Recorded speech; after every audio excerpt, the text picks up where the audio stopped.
GW.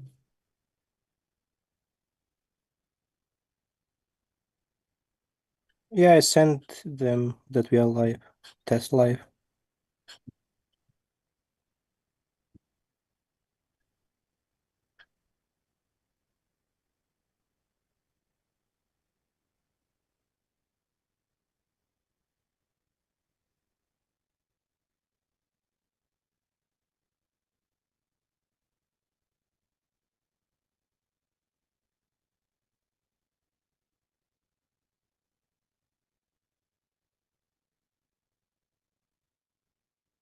Hey, Howdy. how are you? Very well. Hey, Joe. Hey, Alex. Hello, Hey, Alex. everyone. Alex, you have beautiful eyes. Has anyone ever told you that? Thanks. Hey, Mike. Guys, how's it going? How's everyone doing? Hope And everything is Daniel? great. Recording in progress.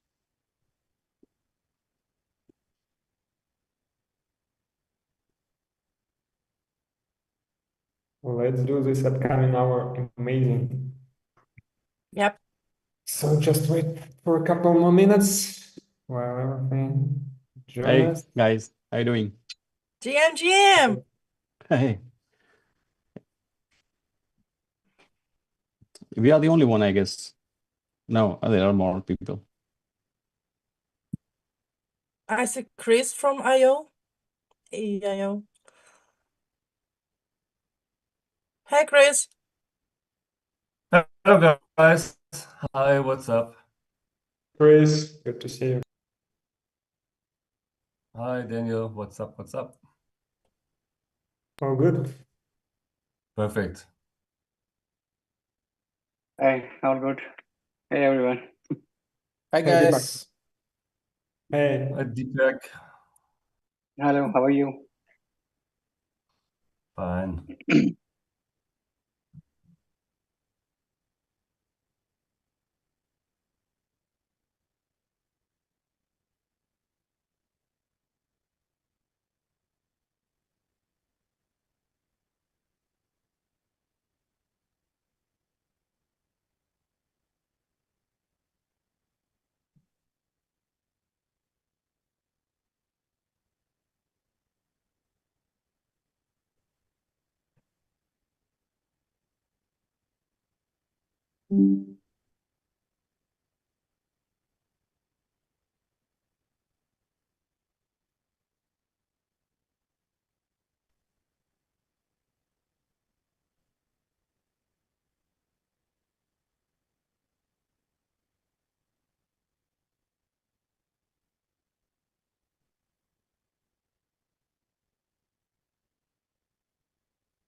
I believe we can start.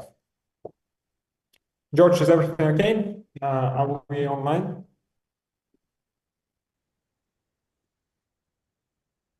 Amazing. So let's go.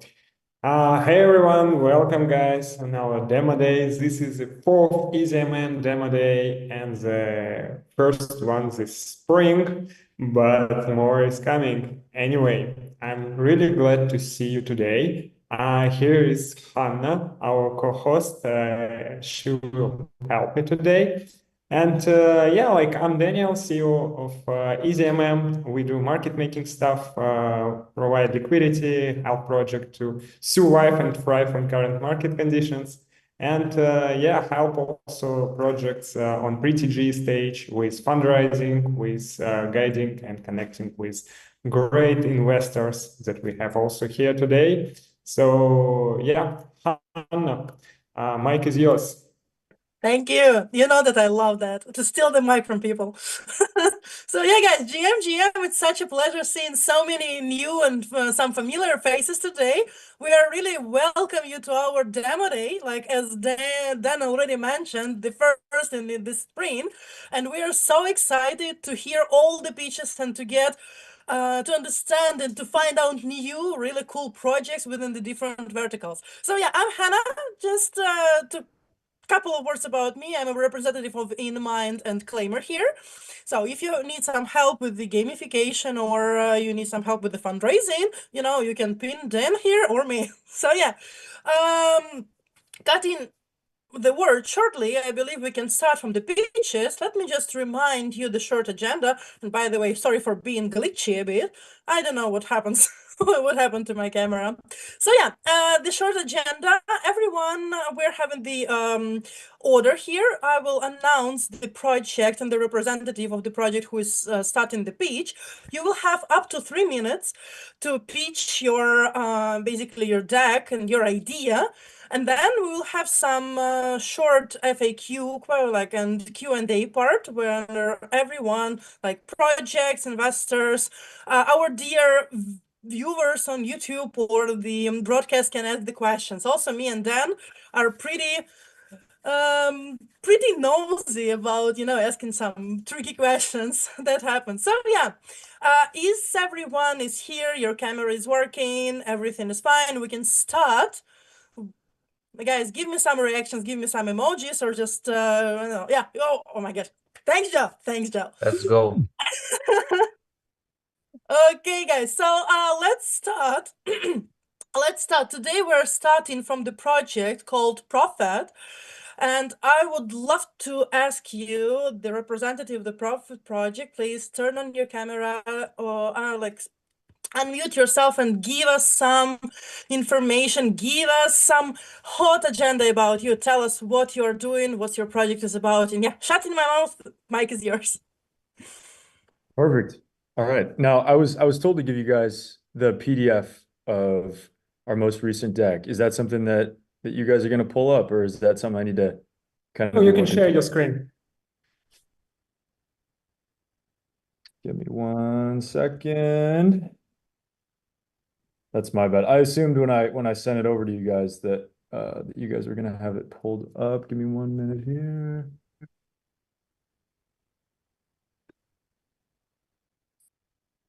Yeah. All right, let's try this.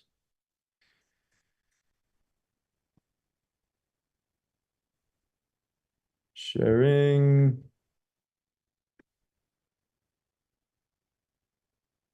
All right, can everyone see that? Yep. Yeah, just You just zoomed it a bit. yeah, zoom out. Is it too? Yeah. Yeah, we can see. That's better. Yes, no, maybe so. I can't really tell because I've got some messages open too. I can't really tell what everybody can see and what they can't see. Is We see it.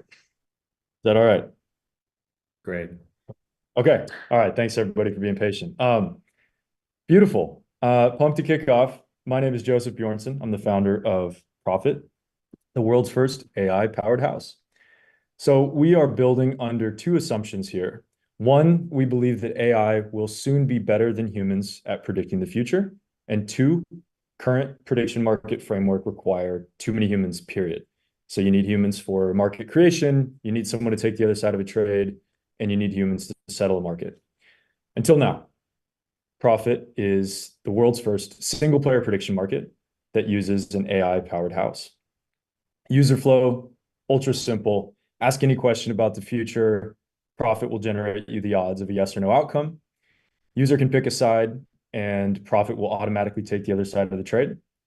Now, a panel of agents will settle the market at the time of resolution.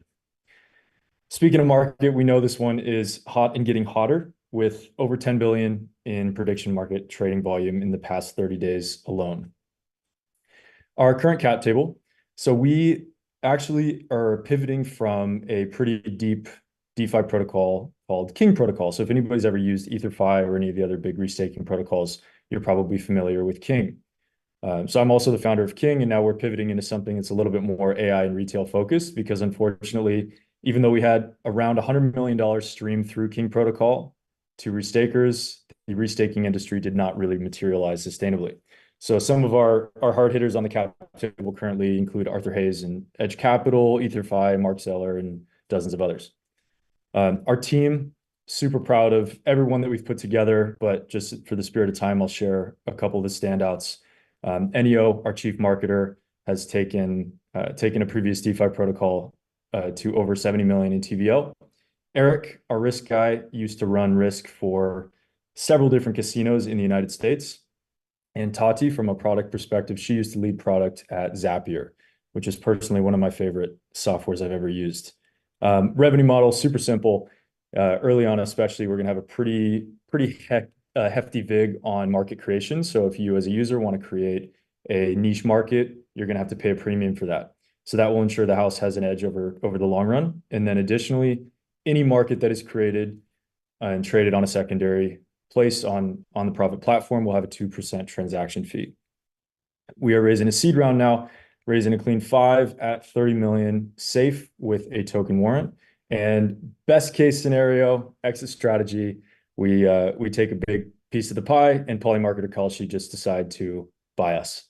Now, if you are under the same assumption that we are, which is that AI will soon outcompete humans at predicting the future, then we would love to have a conversation with you about getting you guys involved at this stage. Thank you for your time, guys. Thank Oh, you. you made it. You made it. Like even less than 3 minutes. That's really cool. So yeah, guys, do you have any questions? Dan, maybe you have some questions that we can ask. Like it was so quick and structured pretty well. Like maybe someone wants to justify something or get some deeper understanding about the Profit project.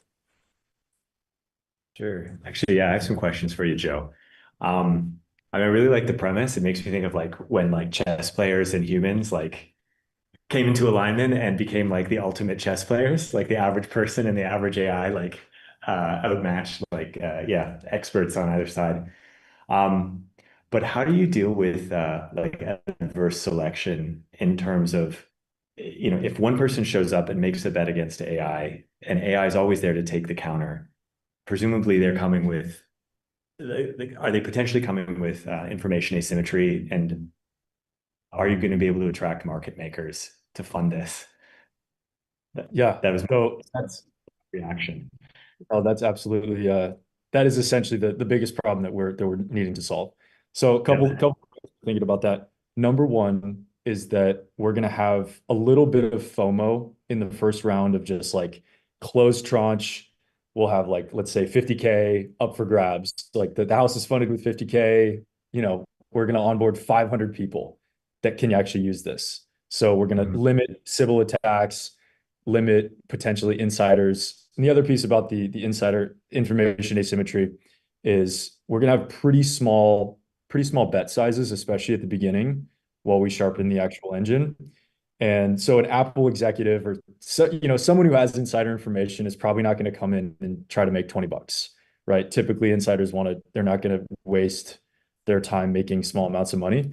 But the average human prediction market bet is $3.75. So there's still a ton of volume that's happening on these small little bets. And so we're kind of turning this into more of like a fun little gamified lottery system about the future. And we're just going to lean into the fact that is going to remain true. And it's going to be more of a fun thing for people to do. And then of course, when we show that the house does have returns, then it'll be a pretty easy sell to get LPs to come in. And we'll be one of the first in history to open up a truly, a way for people to actually stake the house and earn on the house edge. Okay. So are you using like your own capital, or will you use your own capital initially to like bootstrap that flywheel and make those opposing? Yeah. I as much as it's fun to lose other people's money, I don't want to do that until we know for sure that this thing is actually going to be a functional machine. So we'll start small, like couple tranches to make sure that it works, and then it'll be a lot easier once we have a track record to bring in LP. Amazing. Cool. I'd love to talk more. Sweet. Thanks a lot, Michael. Guys, anyone else would love to ask something to Joe, or we can move on? I have a question. Why are you sure that Polymarket will want to buy you in the next year or two? I would say it's probably going to be easier for them to just acquire a company who is doing some really fringe, risky business than it is for them to try and spin this out internally. That's typically the way that that we've seen a lot of the big conglomerates, Google just buys up companies rather than running experiments on their own. So that's the assumption. Obviously, there's no guarantee that Polymarket or Kalshi would buy this, but that's the perfect world exit strategy. That's more the question, how you defend yourself from them implementing this same feature that you have, and what's the current product market fit? Do you have any users, live product? Yeah. Absolutely. Yeah. Product is built, testnet is live. Currently, we capped it at 200 testnet users, and we've got another 6,000 waitlisted. And then we have 16,000 token holders from our previous project in a pretty active community over there that we're going to be onboarding, obviously. And they're genuinely engaged. They're super engaged and very excited about this product as you might imagine. It's a new thing and new game to play. Okay, got it. Thank you. Thank you. Thanks, Alex. I also want to ask, my question will be less about the product and more about the current round, just because when mentioning your cap table and amazing people in the cap table, congrats on that. You also mentioned another protocol that you guys founded. So these people in presentation, are they invested in Prohead or they were investors of King Protocol? Just can you please clarify? They were investors in King, and at that stage it was so early that the way that it kind of was they were more so investing in me, and the King Protocol is what we brought to market. But as the restaking industry kind of I won't even say metastasized, more so just kind of collapsed on itself and didn't really turn into anything, we started to build this in stealth, and now we're bringing this. And so all those previous investors still have equity in what we're doing, and that'll convert nicely over to this new round. Oh, okay. Now it's clear. And how much allocation you have left in the current round, the seed round? We literally just opened this week. Okay, so it's exclusive offer. I see. Yeah, Thank you, Joe. We're seeking. We're out here. We're basically seeking a lead, someone who believes in the vision and really wants to help us knock this thing out of the park. Okay. Thanks a lot. Thanks, Alina. Thanks, Alex. Thanks, Joe. So, alrighty, let's move on to the second participant. Here we have Chris from All in One. Chris, yeah, unmute yourself. Say hi. Hi, guys. Joe, great presentation. Super nice. Well, let me share my screen.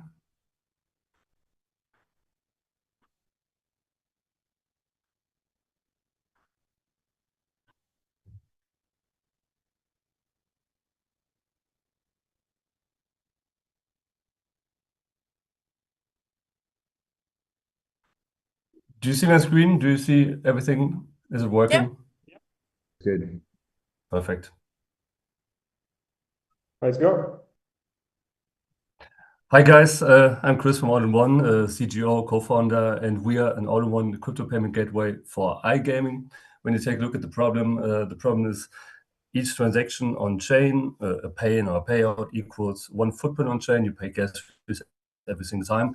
What we do with All in One, we sweep transactions into one funded transaction, or we batch multiple, like one withdrawal into multiple outgoing transactions, and we pay gas fees every single time. So with our infrastructure, we take away the pain of crypto payouts, reconciliation, and for iGaming operators in general, save money, real-time automation, enterprise security. Here an overall overview of our white label integration, dashboard, two-factor authentication. You see your pay-ins, your payouts, receive and send transactions all in one dashboard, and you create your pay-ins. It also can go fully automated. You have your payment link, and you're good to go. You have an instant integration, just a quick API, and our devs can help you implement it in blockchain. Layer 2s, obviously, you can save up more, up to 93%. And if we take a look at the market opportunity in iGaming in general, $127 billion, total global crypto transaction volume of 20 billion. If we get a piece of the pie, that would be really, really nice. Our business model is very simple. We charge on pay-ins, we don't charge on payouts, and we are very competitive. When you take a look at our competition, we are 0.2% cheaper. Business model goes from transaction fees, integration fees, compliance as a service, and FX spread. Our go-to-market strategy is very simple: awareness, a pilot, a client, and then increase our volume. We go to events like Sigma, ICE. Right now we're in Poland. We pitched at the NBX Block Expo here in Warsaw. Our current traction is $50 million US processed in 12 months. We have 16 active clients, and we are completely bootstrapped. This is the team behind All-in-One. We are right now actually 12 people, a little bit more. And thank you very much for your attention. You made it even in 2 minutes. Yeah, actually, I thought it would be 2 minutes, but yeah, that's why really it was like cool. very, very quick. Thanks I don't a lot, want to Chris. waste anybody's time. I don't want to waste anybody's time, so I'm just very quick. But so we have like a minute more for questions. I think we can solve more in questions. Yeah, Michael, I see that probably you have a question. Yeah, mic's off. Tell me, so do I understand correctly the main use case is for like games to pay out users? Like our main client or our target audience are actually iGaming operators. So when you take a look at iGaming in general, the biggest bottleneck is user retention when it comes to withdrawals. So whenever they have like reconciliation problems, or it takes longer, or it's more expensive, they're going to switch to another operator. So our infrastructure is actually focused mainly on high transaction flow, which you have like in iGaming, for example. So this is like our core audience, our key clients. Yeah, are wanting to withdraw from funds earned within the game. Yeah, exactly. And what we also offer right now, we are. Chris, I think we lost you. I'm a Canton validator, and we want to note on Canton. So also we offer a complete private settlement. Also then Warsaw, and the connection is really bad. Yeah, I'm so sorry. But can you still hear me? Or It's okay. do you have Could you please difficulties? repeat? Right now we can hear you. Sure. Could you please repeat? Michael, I don't know what you heard. So I'm going to just repeat my answer. Like the biggest bottleneck for user iGaming platform is withdrawal. So our key audience or key clients are iGaming operators, because you have a lot of pay-ins, a lot of payouts, and a lot of transaction volume in general. So these are our key clients. And something I mentioned also is that we are right now also a validator for Canton and running a node. So we also offer complete private settlement. And if you take a look at our biggest competitors, like No Payments or Coins Paid, they do not offer that, but we do. So we also offer for clients, maybe one that are like more in the gray market, complete private settlements.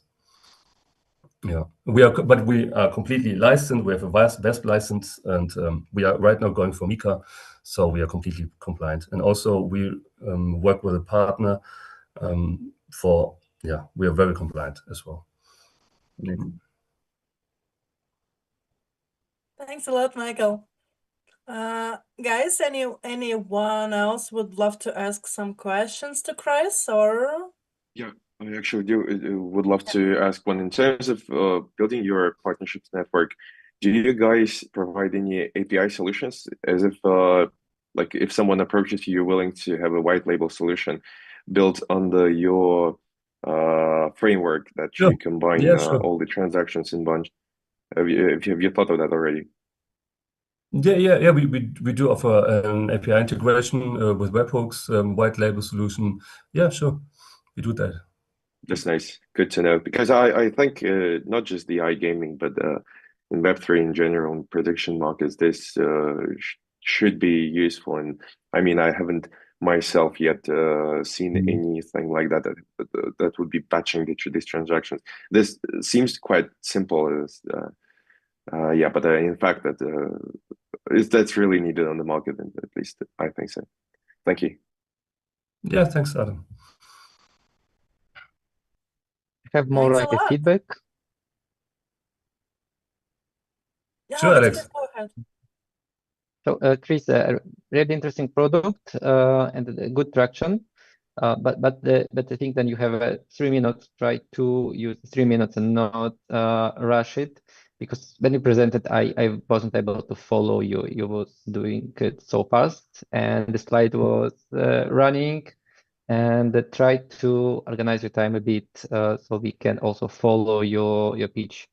Otherwise, it's very I'm hard. so sorry, Alex. Thanks.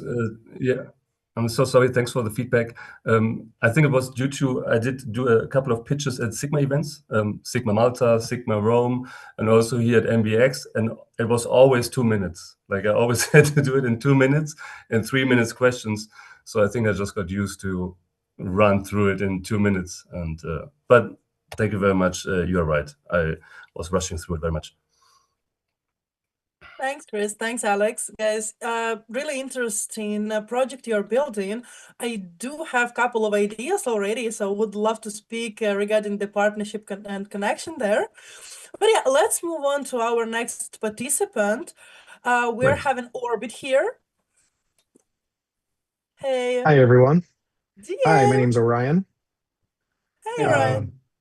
Good to meet you. So I'll jump in and get started. I'm calling from San Francisco. So I'm co-founder at Orbit, and we're building prediction markets for Asia first, powered by AI and decentralized limit market making. Traditional prediction markets have 3 problems, at least. They launch too late. They cannot move at the speed of social media. And they often have thin liquidity, which makes it hard for traders to enter and exit positions, which is a big distraction from just focusing on what you believe and getting the best data out of it. And they ignore local Asian events that are very important to the massive community across Southeast Asia. So we solve these problems with an AI agent intelligence engine that will surface events from local social media across Southeast Asian countries. And we solve liquidity with a novel decentralized limit market making application. This requires liquidity providing on the counterparty side, and we have $15 million of liquidity provider commitments already. So this has no cold start problems. And we're focusing on the various Asian markets to generate markets that Asian countries care about, whether it's Malaysia, Indonesia, Japan, or Korea. So this market is very large. It's 14 times the size of the US, but no one has cracked it yet. We're the team to do this because we have a distribution network of 200 KOLs, more than, across Southeast Asian countries with nearly 3 million followers. And so we're rolling out with a plan across, starting in Malaysia, Vietnam, Thailand, and Indonesia, moving to Hong Kong, Philippines, and others, ultimately going to Japan and South Korea, where the expectations are highest. So we're leveraging, among other advantages, a physical moat with lottery shops and social pubs physically in these areas, and then the social media and distribution techniques that our KOLs have successfully promoted many other top Web3 projects with. So the revenue model is simple. There's a 1.5% swap fee on the DLMM trading. There's also potential for selling this data, of course, whether that's analytics or identifying new business opportunities. Seth, our CEO, co-founded Staked and sold that to Kraken, which was a major exit. I've invested into over 200 Web3 startups through OrangeDAO. Logan on this call runs our KOL network and coordination, and Jayla on this call also has brought us all together and has multiple 20x startup exits. We're raising 5 million, in addition to 1.5 million that the team has put in to get ready for World Cup launch in June. Thank you. Thanks a lot, Arian. Guys, any questions here? Yeah, I'm dying to know what you've observed or like what's the difference in the Asian market? We've seen like, subject matter focused prediction markets or like white label prediction markets or, one-on-one, but this is like the first geographic specific prediction market I've seen. What are the user differences and how are you kind of serving them? Yeah. So one big area for that, for example, in the US, predicting political events such as elections is a really big deal. In Asia, I think there's a feeling of less freedom around that, so that's less of a focus. Sports betting remains large, but it's a different set of sports, right? Whether that's cricket or football, but not American football and that kind of thing. So those are some behavior differences.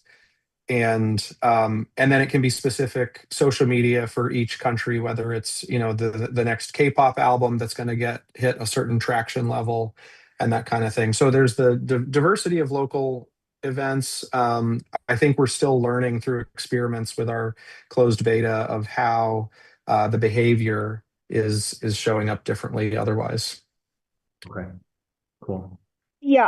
Just to complement Orion's opinions as well. Actually, in the complete deck, in the appendix section, we did list out like cultural event difference, and also sports, geopolitical events, and also entertainment event differences between the US audience and the Asian users. For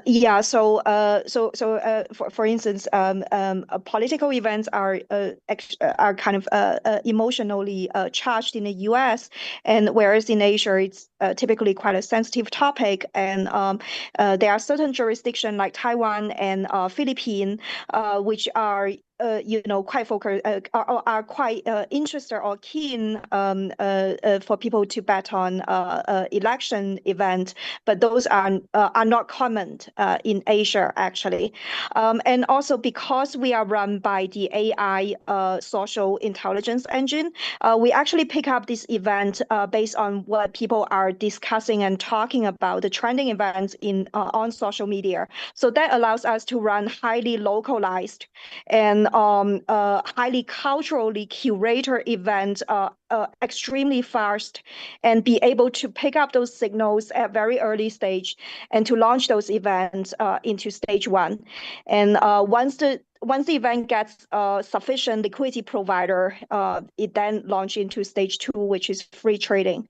And we are actually the unique prediction market that offers a LP opportunity to the liquidity providers. And there are several profiles to it. Actually, we are probably the only prediction market that offers such opportunity to them. We've been talking to a lot of like LP providers in the space, DeFi LPs, retail LPs, and also like professional market maker LPs as well. So they have a lot of interest in us because we unlock this opportunity for them to participate into prediction markets. And if they come in as stage 1 LP, they take 0.5% of the event's trading volume. And if they come in at stage 2 to provide additional liquidity, they take 0.2% of the event's trading volume. Thanks a lot, Jayla, for clarification. It was pretty interesting and pretty detailed, I would say. So thanks again. Guys, do you have any questions or maybe the feedback for Orion? It was really nice deck and really great pitch, like pretty smooth, honestly. Thank you. Yeah, I have one question, guys. Thanks all for the presentation and such detailed, as Hannah said, answers. Just to follow up on Michael's question and talking about Asian market, I wanted to ask 2 questions. First one is about like the legal aspects around betting in these countries, because we kind of used to see prediction markets in US, and it's no question about it. For users at least, right? What's in Asia? And the second question, not to be like something, but you said that prediction markets usually don't focus on Asian events, which I think is true. But are there actually no competitors for this, or you just try to like more like heavy focus on it? If you can clarify it, thank you. Yeah, so there Yeah. are, Jayla, go ahead. Yeah, so there's actually huge cultural difference. It's shown on this page. So for instance, the sports that people are interested in different jurisdictions in Asia is quite different from NFL, Super Bowl, and other events within the US audience. I actually had a interesting talk with the ex-CMO of Polymarket. I think the success of a prediction market depends on turning all users' emotion and turning that into the actual behavior of placing bets. And it's the efficiency of doing this that determines how successful a prediction market is. So, hence we need, in order to engage the Asia user, we'll need to really run deep and to really understand the audience well. We've developed this AI social intelligence engine to pick up this event and to convert that event and trending topic into a bettable statement at very early stage. As quickly as it's trending on social media. So, that's one of the product feature that we offer. Sorry, what's the second question? Oh, yes. Yeah. I think some of the competitors has made some attempt in Asian markets. Probably noticeable ones is Opinion, which because of the affiliation with Binance chain, BSC. And hence, in its early stage, it's able to capture a lot of Chinese or Asian users. Because BNB chain has a lot of presence in Asia. I've also spoken to Opinion's investor, Continue Capital, on this topic as well.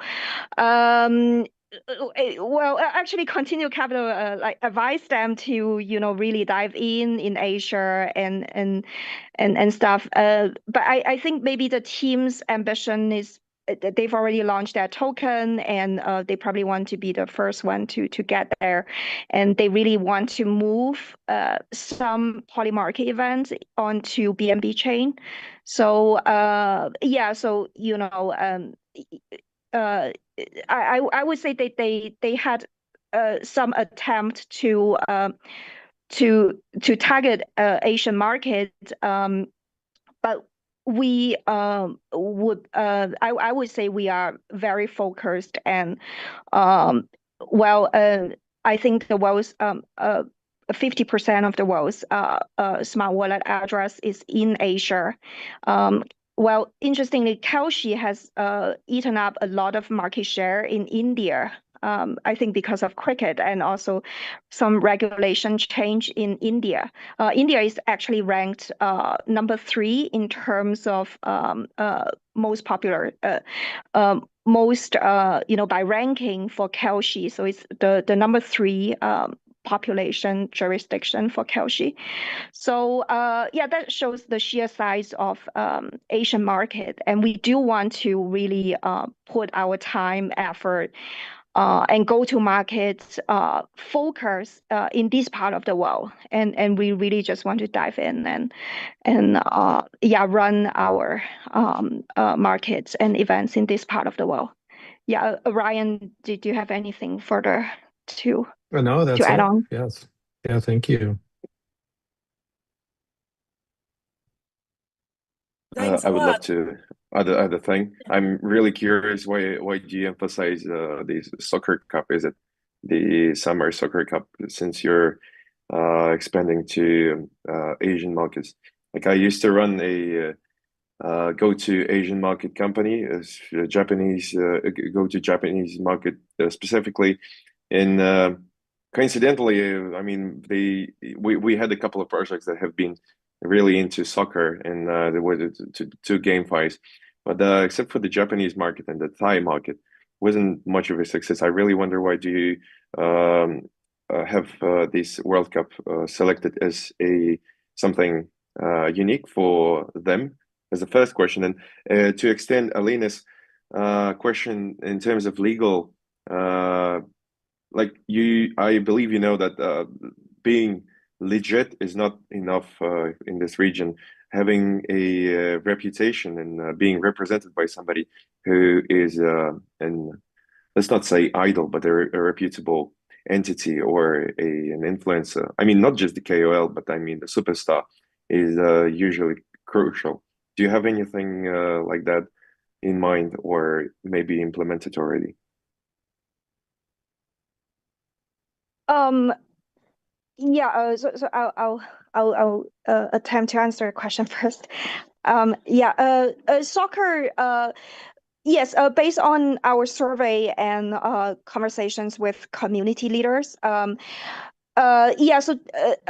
in different countries in Asia, people share different degrees of passion in this sport. So for instance, Philippines does flag out as not so interested in soccer. Probably like they are even more interested in F1 coming up in September this year. And whereas for instance, like Chinese audience, even though they are probably not so good in soccer, but there's a huge passion in football and also or soccer or actually a regional soccer match within China as well. So or even smaller match in China that's taking place in China has huge passion or emotions around that.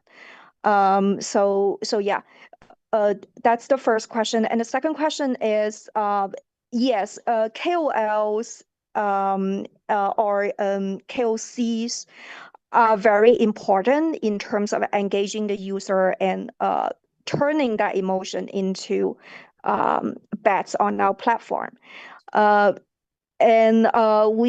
We do have more emphasis on KOC go-to-market just because in terms of ROI, so they are like smaller key opinion leaders, and they are kind of more cost effective based on our testnet events so far.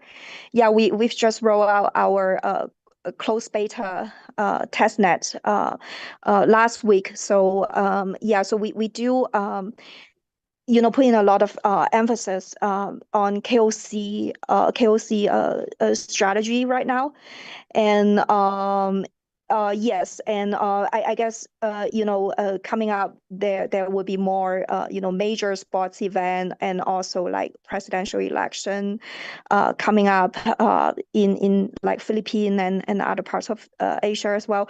So I think as we ramp up for mainnet launch and also major sports event, e-sport event and political events later stage, we definitely do want to engage into higher profile marketing events. We are actually quite disciplined in terms of doing unit testing when it comes to marketing budgets, and we do need to like verify that with our user acquisition costs and ROI before we deploy certain capital in that strategy.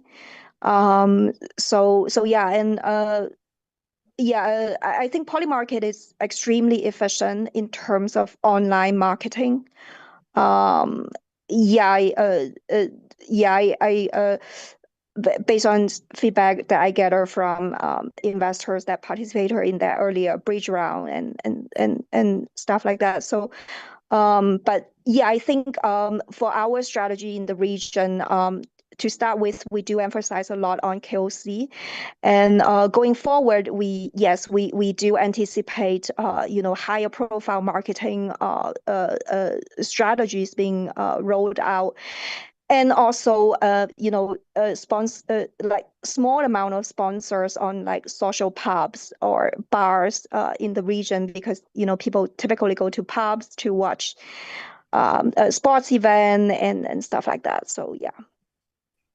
Jayla, thanks a lot for pretty detailed answer. Yeah, unfortunately, I have to cut you off because we need to move forward. Guys, did you get the did you receive the answer to your questions, Artem? Yeah, I did completely. Thanks a lot. Thanks a lot, Artem, and thanks a lot, Jayla. And Orion, let's move on. We have the next representative here from UrbNet. Guys, the mic is yours. Yeah. Hi, everyone. My name is Varinder. I am the founder and CEO of Urban. So let's talk about money that people are sending every month, every day to their families. Almost 150 million immigrants send money every year, and they lose about $60 billion every year while sending money through banks and different MTOs like Western Union. And it takes 6 to 10% like a banks to send money from Swift transfer from US to India or any other country. It takes days to deliver, and sometimes in Western Union your family wants to pick up by cash. So on the Urban, we cut almost 80% of those fees, and we deliver that payment in 15 minutes, and which is like you don't need to wait only for business days. You can transfer like 24 hours into 7 and directly to your parents' bank account or whatever payment method they use. So in the beta phase, we already processed 500,000, and we already have 600 plus users. And we were in 2 accelerators program already with the MIT FinTech. So how do we do that? If a sender send fiat currency, they send us the fiat, and we, through our business local, for example, we have licenses partner in US, in Europe. They auto convert those fiat into USDC or USDT. And through our local channel partners, liquidity partners that we have in a different region, for example, in India, in Brazil, or Latin America, they convert into local currency, and the recipient get the local currency in INR, Mexican rupees, or Philippines or Brazilian rupees. So we are like much cheaper than on the traditional ones, like 1 to 1.5% fees we charge. We deliver the payments faster than the banks, and we are more convenient because it's totally digital. We have like 85% of margin on a high margin corridors like India and also Bangladesh and different Philippines and Mexico, because we charge only 1.5% from the user, but when the money delivered into the end country, we gain a lot of spread through the liquidity margins. Sorry. So why we are not chasing for the same users? Because if we talk about Western Union, they are mostly focusing on the people unbanked, their cash pickups, and also the banks. So if you see the speed and still the same, we are totally digital, and we don't want to 80% of the global money move through the bank. So we are more focused on the banking side. So we are consist of 5 people, me and my brother. He's a co-founder. He's already on the call, Deepak. He has a 15 years plus banking experience. I have a tech experience from last 10 years and almost into blockchain from last 6-7 years. I have led almost 30 plus engineers. I am also a full stack developer, and we built Urban from last 2 years. Unfortunately, I have to stop you here. Sorry? Yeah. Unfortunately, I have to stop you here. 3 minutes time is off. Yeah, okay, but Yes, Yeah, we our are raising investors can 250K ask you a round. question. Sure. So like maybe we can give you like 10, 15 seconds to get more information about the raise you're asking, you're seeking to. Yes. Yeah, Yeah. because you talked about everything except for maybe one of the main parts that investors Right. would love to know also. So Yeah. yeah, like 10, 15 seconds up to Okay. 30 So seconds, okay? yes, we are raising a 250K round on a 7.5 post money valuation. Most of the money goes basically to the GTM, and rest is basically for the infrastructure. We already signed agreement. We already have FinCEN licenses, and yeah, guys, let's talk about the questions that you guys have. Yeah, thanks a lot. It was pretty interesting Welcome. pitch. Guys, maybe some questions, maybe some feedback. Would love to hear more. Is the main market you're tackling like India, Bangladesh, the countries you mentioned? Yes, the primary market is basically India because we already have a setup there. My co-founder, he's already in India. I'm based in Portugal and Europe. What are the main corridors that you're seeing remittance payments move through? Mostly, we are focusing on the Asia side if we talk about India, and then the Mexican because they have very high margin corridor for us. So India to Mexico is a corridor. Yes, India and the Mexico. Yes. Okay. What happens to your unit economics if your margins were to collapse, like to 50 basis points? We have the margin basically from the liquidity spreads that when we deliver the payments in a different country, for example, in India, even if we send money from US from free from the user, we still have 60% average margin. Okay. So yeah, I understand the basis for the margin, but what we've seen within the LATAM market is that spreads have really thinned out. Margins have collapsed 150 to 50 basis points. Do you Yes, because into that because with of the liquidity spreads in different regions, the USDT or the crypto prices are different in different regions. From last 9 years, the crypto prices in India is still 5% premium. So even if a user, we said, okay, it's free for you guys, but we always have 60% average gross margin in different regions. Okay. And Cool. even if the Swift goes zero tomorrow, still they don't have the wallet, still they don't have those efficiency to send money faster. Awesome. I got a quick question. Yeah. So I was in India a couple years ago, and one of the most astonishing things that I remember learning was that there's like a 20% tax to off-ramp Yes. crypto into fiat. No, there is no 20% tax. Basically, the tax is when you buy something and you sell it with the profit, that profit you sell it basically on 20%. So the Okay, profit 20, it's like 30% tax, flat tax on the profit you made. But we are not here to create a profit for the customer. It's basically customer never touch a crypto. He send fiat and he receive fiat. So he never touch the Web3 part. Gotcha. Cool. Thank you for Yeah, clarifying. you're welcome. I have a question about do you need a license in these countries to provide these operations? We already have a license, FinCEN. We recently secured a FinCEN license from the US for the federal, and also for the 50 states and also international. We already applied the FinTech license from Canada, and for the Indian, we already has in process for FIU registration. Yes. Okay, So got it. we Thank you. even in India, we are in the process for the license, but still we have a licensed partner who can deliver the funds. And we already processed today $10,000 like for the payments. Yeah. Would like to talk after with you. Sure. Thank you. Any I other would like questions? to add a quick one. Yes, indeed. Thanks for the pitch. It was really good.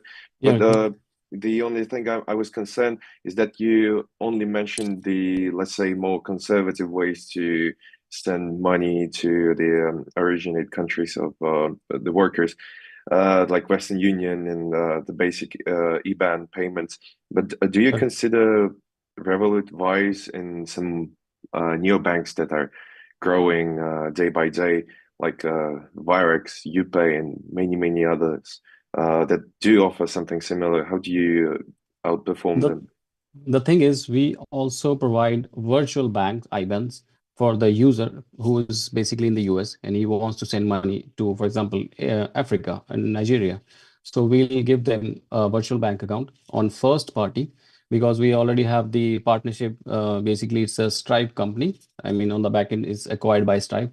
So we provide those virtual IBANs and they deliver the fund to their own accounts and convert it into USDC and then deliver in the Nigeria. So the Revolut is, and also the neobanks, what we are talking about, they are not working on the stable coin rails. They are working on the banking rails. Still they take time. Even if we talk about Wise has the same banking rails. They manage the treasury on the both sides, but still they are pretty slow on that. I see. Thank you, Varinder. I'm gonna dive into the pitch and the white paper reviews. Thanks. Sure. Thank you very much. Verinder, I Thanks a also lot. have one question. Thanks a lot for the page. I You're just welcome. wanted to follow up on, you mentioned that the user flow is actually, I don't touch crypto on my end, and the recipient also doesn't touch any crypto. But how are you gonna positioning yourself on the market? So when doing marketing, when doing go-to-market, will you position yourself as just a neobank so user doesn't know about the crypto component, or you still want to go like with KOLs and more like crypto native marketing strategies? What's the plan? We have like three different kind of segments. For example, we are targeting first the immigrants because that is the main target audience. And the next is basically the freelancers who are getting salaries, who are getting paid from different sources into crypto. We can also have the urban Visa card, so they can spend anywhere the Visa card. And rest is the crypto bros. But our main market is the traditional ones because people always forget about them, that who actually getting hard-earned money and they want to send to their families. Every time a user from the US, they send money, $800 to $1,000 every month to their families, they are getting ripped to the banks. They are paying about $50 to $60, and that's $50 to $60 like for their 2 or 3 days grocery in the US.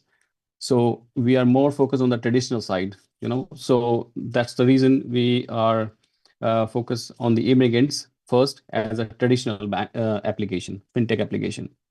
Because in Web3, the more you explain about crypto stablecoins, that will make them insecure. So that is a backend Web3 infrastructure that we are going to use to deliver the service. Yeah. Okay, thank you. You're welcome. Thanks a lot for your questions. Thanks a lot for the pitch again and the presentation. I Thank you. propose to move forward, guys. The next one in our pitching session, the project called Health ID. And I really would love to hear your speech and know more about your project because, to be honest, that's really impressive one from the field you're working in. So yeah, feel free to share your camera to share your screen, and would love to hear more about Health ID.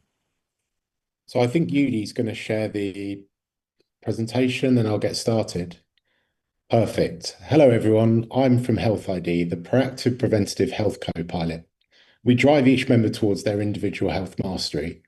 Preventative health is broken and we make it proactive, personalized and measurable. So how exactly is it broken? It's broadly one size fits all. The subsequent cost of reactive and unpersonalized health management is large to the individual, their family, their employer, and their government. The health apps market is worth 200 billion by 2030. However, Web3 capacity isn't being utilized to optimize health across integrated insights and personalized guidance, with 70% of chronic diseases prevented at the individual level through our technology. 4 trillion in reactive healthcare costs in 2023, with 40% of adults reporting unmet needs. How have we built around these insights? We solve the problems by closing the loop and joining the dots between fragmented inputs. We then incentivize better behavior. Each interaction feeds back measurable insights and value with responsive gratification. We do this through unique combinations of our personalized chatbot, our rewarding virtuous cycle, and our real-time insights for both users and org. Our co-pilot sits as their catalyst and heartbeat of daily rewarding progress. It tracks unique identity, it rewards participation, it compounds insights, and it drives better behavior recursively. Sponsoring orgs smoothly launch a grey label user experience while accessing aggregated data. All data is controlled individually. So where are we at? We've built our tech and proven the fit. We're ready to scale. We have a highly experienced team across all deliverables. We've proven the fit while nurturing our model and day security. We're well connected with C-suite and government decision makers. Exactly how do we monetize this colossal opportunity? We charge our licenses £10 a month per user, and sponsoring orgs and their members reap reciprocal returns. We charge orgs and advertisers and retailers 1% of all the points we issue and which are spent. This really racks up. Lastly, our closed-loop marketplace charges products and services selling directly into our network at 10%. We're built to drive and convert growth. Now onto our team. Laura is highly experienced and powerful in converting enterprise sales and procuring partners. Andy's highly experienced at operating SaaS companies, and he was the head of growth and innovation at the Health Ministry. I spent 2 years inside building the foundations of the platform. Joel leads our Web3 technology whilst solid experience in professional services, so he's a highly personable geek. What is the opportunity for you?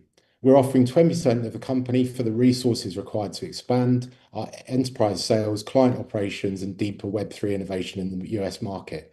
This means we have an 8-month runway to reach Series A metrics and revenue, make our encryption and data aggregation next level, build out our health infrastructure, and shore up the ability to operate at scale. Perfect timing, almost. Yeah, thank you, Chris. Almost. Thanks a lot. Guys, maybe some questions. Yeah, sorry, just to be clear, who actually pays for this? Does the end user pay directly, or is it typically, do you imagine it being sponsored by organizations or employers? Yeah, so we're focusing the next year or two on B2B2C, and we've found that organizations, employers, and state organizations are willing to fund their users to generate the returns on their improved health, which filter down throughout those organizations and also the states as well. Okay. So then presumably the main like ROI for the employer is like less sick days, eliminating long-term disability, like anything that would drive up insurance costs or like reduce productivity. Absolutely. So we're covering health holistically. So that includes wellness, motivation, and also, general health as well. So maximizing their profile and really understanding the individual. We've done a lot of work on psychometrics as well. So the key thing for us is really understanding each individual health ID and then tracking their timeline and their benchmarks for the individual so that they can, iteratively improve their health and drive towards being basically self-sustaining. Okay. So this is like super quantifiable if it's like we're cutting costs related to like time off or sickness, long-term disability. These are critical. How do you measure connection between someone's like mental health and motivation? Like is there some like correlation you've been able to find already? Or I mean, at a high level, how do you explain that to an employer? Yeah, absolutely. So the first thing is we map the individual, so we understand their individual profile, and the chatbot's built to have regular interactions with the user on a daily basis, as well as integrating with different tracking softwares and hardware as well. So that all drives into our central database, and we can gather that information collectively on an aggregated basis to pull out patterns, but also on the individual level to track how they've improved across their different scales. Based on that individual data as well, that means that we're able to understand the key areas that they as an individual need to focus on. And we do that, we gather those, we inform them, we engage them in improving their process, internally, and then reporting those individuals their returns, and basically each interaction that they give us gives them back insights and obviously also rewards them with the points which they're able to spend on health products and throughout their life. Does that answer your question? It does. Thank you so much. Thank you. Hi, Chris. I have a question for you. What's the current traction? So we actually spent, I spent 2 years in my main tech company working with the health ministry. And we gathered the insight. They were unable to deliver it at scale because of their own internal changes. And that's when I decided to generate Health ID. So we've been working on it for a year and a half. And we're currently focused on proofing it with different organizations in our pipeline, as well as working with different people in our introduction network for state level as well. So we've had conversations with HHS in the US, and there's also an abundance of other partners. We're pre-revenue at the moment, but we expect to be in revenue by the start of next year. Okay, so currently you pre-revenue, and do you have any users for this right now? Not at the moment. So we built the technology, we built the team, and we're now looking to raise the funding to take us to Series A. And at that point, we'll have the metrics and the revenue. And we expect, based on our pipeline and conversations, and also how easy it is for our partners to roll out, that we'll achieve solid user growth and revenues within 8 months. And what's the GTM strategy then? So currently we're focused on direct selling into organizations and government states. That's being done internally through Laura, but we also have a network of introducers as well, which is very important. So we're going directly into those decision makers. And because it's such an interesting topic for them, we're running workshops with them to understand what their pain points are and then solve it for them. Health ID is also completely white labelable as well. So each partner that we're working with, we're spending a lot of time purposing the platform exactly to them, solving their problems. And it's very quick for us to be able to personalize that. Okay, thank you. Thank you.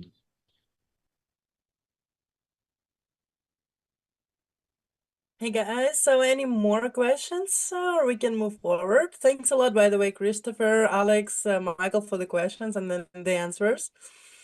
Thanks very much. So yeah, I believe we can move forward. The last project for today's demo day is Urchin. So yeah, Yaroslav, feel free to unmute yourself and give us some insights about Urchin, what you're doing, guys. Yes. Hi, everyone. Happy to be here. A lot of thanks to organizers to have me. So we are Urchin. It's the only place where you can predict, follow, and earn. We built a prediction terminal for people and AI. So as you may know, Polymarket lost 80% of their users just in 1 year. And it's a very common problem of a prediction market, retention, right? So we built social layer that makes people to stay.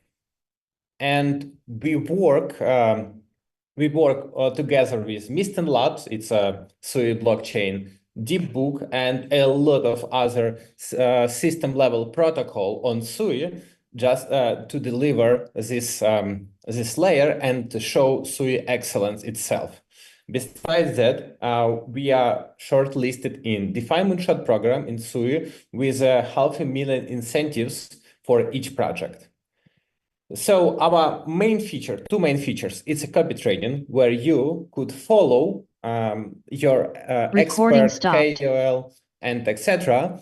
And beside that, you could build no-code agent to test your Recording vision. in progress.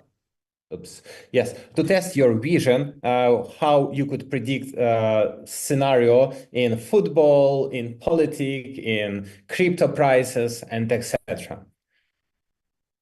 So we've got 3 main revenue sources. First of all, of course, it's a fee. Besides that, we're gonna take some fee from an expert and it's going to be our second driver. And we are deeply in SUI ecosystem, so we work together with the main protocols to onboard their users from a DeFi protocols, from any other client-oriented protocols to our prediction market. And by the way, it's a great way to onboard first experts to transfer them from perp dexes, for example, based on their statistic.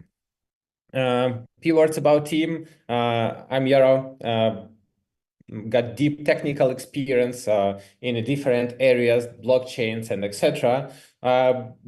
Daniil is our growth guy. He worked a lot with project backed by A16Z. Yana and Alex are full stack developers, and Alexei is designer. Together with this team 2 months ago, we won SUI Hackathon, and now we build our core community. Here's investment opportunity. We are seeking for 250 at 5 million cap. We seeking not only for money, but for expertise in DeFi, prediction market, marketing, distribution, and etc. Thank you. Thanks a lot, Yaroslav. So guys, yes. Any questions?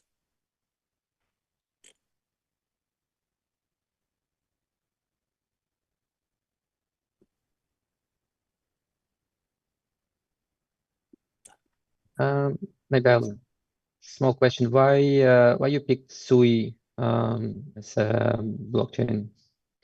Yes. So first of all, I would explain main differentiation. It's X-Meta project, and they build SUI blockchain to let builders like us to bootstrap project like a Lego. You get an order book, you get in cross-chain liquidity, you get in market making, and etc. Just a Lego, and put it all together. Won't it limit your growth in the long term?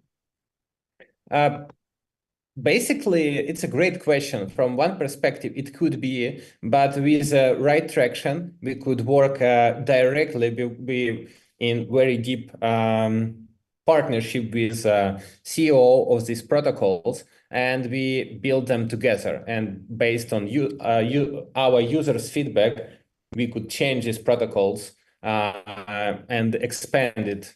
So it could be, but at the same time, with right communication, we could expand each other. I got it. Okay, and how are you going to retain users longer than Polymarket does? And what retention metrics you already tested? Yes. So first of all, we did we work with focus groups who are going to be our first experts, and we're pretty happy with that. We've got 600 people who minted NFT and ready to be an expert, and we analyze their stats based on it, and most of them KOLs in different Telegram channels and etc. But basically, it drives. We still didn't share our project with the community, but based on KOL opinion, we're gonna grow really fast. Okay, thank you. Any other questions? I have one question. So anyone can join the copy trading from any country, because mostly polymarket kind of companies banned in Asian countries. Yes, of course. It's gonna be some limitation based on geography. Okay. So do you think that in Asian, like India, China, this website is going to be work perfectly, or how, or when? Yes. So first of all, it's gonna separate. We're gonna think about those countries based on licenses, right? So this mechanic could work with any country, as we know from DeFi, for example. But you need some key opinion leader or good trader to drive some country, for example. So basically, it's related more on our audience that we gonna grow and which countries from they are. Okay, thank you. Thanks a lot, guys. Maybe some other questions? Maybe someone want to provide the feedback.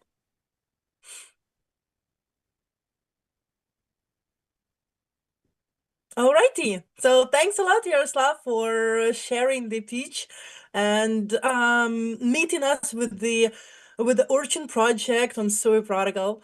So yeah, guys, it's kind of all of the pitches for today. Unfortunately, I mean, I wish we had more, but it's time to ramp up.